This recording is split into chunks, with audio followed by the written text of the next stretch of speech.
रहती है। आप अपना कभी भी दुख या फिर आपकी जो परेशानी है वो आप एक्सप्रेस अपने अंदर रख लेते हॅलो हो। हाय नमस्कार. तर मी तुमच्यासमोर आता माझं टॅरो रीडिंगचं जे स्किल आहे, तर मी टॅरो रीडिंगचं जे लाईव्ह सेशन घेतलेलं आहे माझ्या हिंदी चॅनलवर, तर ते मी तुम्हाला आता दाखवत होते.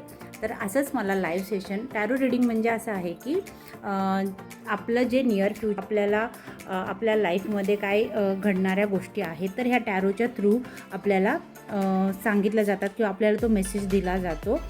तर मी टॅरो रीडर आहे. मराठीमध्ये मला टॅरो रीडिंग करायचं आहे. तर त्यासाठी माझी गरज आहे.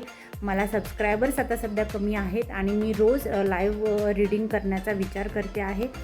तर जर तुम्ही इच्छुक असाल तुमचं निकटतम भविष्य जाणण्यासाठी, तुमच्या आयुष्यात घडणाऱ्या गोष्टींविषयी किंवा येस नो क्वेश्चन्स असतील, तुमचे जे काही प्रश्न असतील त्याच्याबद्दल तुमचं कोणत्याही पर्सनल गोष्टी शेअर न करता फक्त आणि फक्त तुमचं नाव आणि तुमचे प्रश्न सांगून तुमच्या प्रश्नांची उत्तरं जर तुम्हाला मिळवायची असतील टॅरोच्या मार्फत, तर कृपया माझ्या चॅनलला लाईक, शेअर आणि सबस्क्राईब करा.